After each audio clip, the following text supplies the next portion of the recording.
بسم الله الرحمن الرحيم. الحمد لله رب العالمين، والصلاة والسلام على أشرف المرسلين نبينا محمد وعلى آله وصحبه أجمعين، ثم ما بعد.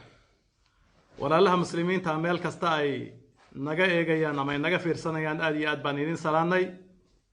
waa anigoo Dr. Shaatibi Norway idinka soo salaamaya.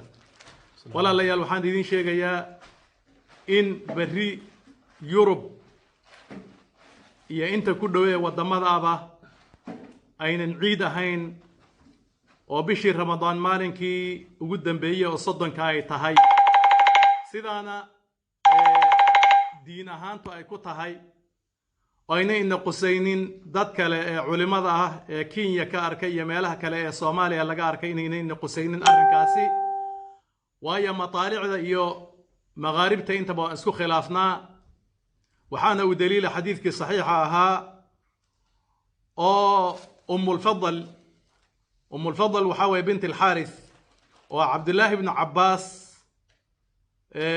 هو يدي عباس بن عبد المطلب وأذيركي النبي صلى الله عليه وسلم أنا قلنا شيء عبد الله بن عباس عيال كلبه أيا وحي درتي أضون كذي كريب الأورنتري وحاو درتي شامنا وحا حكومة مركز وحا حكومة أمير المؤمنين باتشوغي ومعاوية باتشوغي رضي الله تعالى عنه. marka waxay arkeen soonkii bishii soon ayaa waxay arkeen maalin jumca inta loo kala socdo Madiina iyo Sham inta loo kala socdo Dimashq inta loo kala socdaana waxa weeyaan waa bil baa loo socdaa, bilna waa laga soo laabtaa.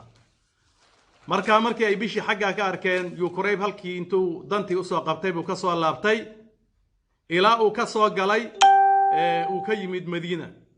عبد الله بن عباس وحبر الأمة أمد عالم كذا أما بحر الأمة أمد عالم كذا أيا ورصدي أو يري قارما أياد أركتين بشا وحان أرقني بودي مالكي جمعدي وحوري أنك وحان أرقني مالكي سبت دابان صو أرقني ما أنت مركا وحين نوتها هاي سقالي الله باتبين نوتها هاي بودي مركا إلى أنك أرقنا بشكل مو يمن سومينو وما أفرينه يعني كذا ما أفرينه كدبنا وحوري ميينا كوف اللين إن أي تهاي إنه أمير المؤمنين كي وأركي أو صاممين كوف اللين ما يبوري سلاس أي نبي صلى الله عليه وسلم من أمري.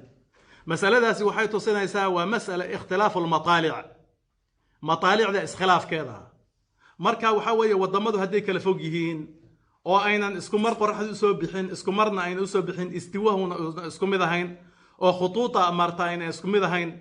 hatta waxa way Norway iyo khadka 46 baa mara baynama Soomaalida aad iyo aad uga duwan tahay. marka isku mid manihin culimaduna sidaas ay qarirtay. culimadii xitaa la xiriiray Sheikh Uthaymin waqtigu noolaa Maxamed ibn Salih al-Uthaymin iyo غيرهم oo lagala xiriiray xaggaas waxay yiraahdeen war mataalicdiina iyo culimada joogadiinku ku kalsoonaada taasaana idin qusaysa. marka innaka waxaan qusaysaa wixii Yurub ay wixii ku dhow mataalic iyo magharib isla taas ayaa in qusaysa. midda kale waxaan idin sheegayaa culimada Norway waxay ku kulantay inay muslimiintu hal marna isla afuraan hal marna isla soomaan.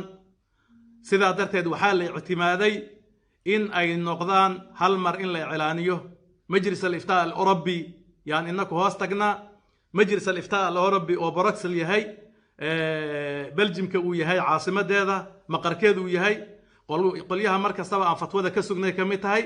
marka waxa way waxay noo soo sheegeen ma jiraan bal waxay noo sheegeen inay berri tahay maalinkii 30 bisha Ramadaan kamilaysay.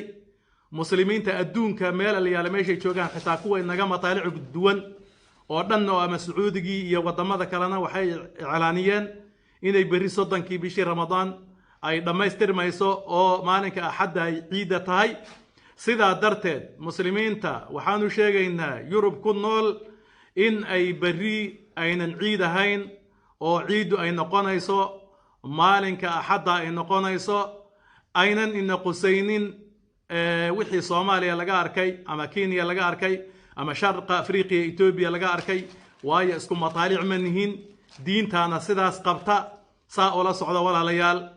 meel kasta waxaan idin rajaynayaa in sha Allah ta'ala صون مبارك بان رجينا بإذن الله تعالى إلهنا وحان كبريا إنو دباتداس مسلمين تا iyo adduunka dhan ku habsatay inuu inaga dulqaado insha Allah ta'ala waqtigan waxaan u soo galay telefoonada batay insha Allah ta'ala waxaan idin sheegayaa inay tahay arrinku saasaad ku ogaanaysaan oo ugu kalsoonaanaysaan insha Allah ta'ala caawa waxaan idin rajaynaynaa taraawiix wacan oo wanaagsan baan rajaynaynaa wassalaamu calaykum wa rahmatullahi wa barakaatuh. Allahu barik.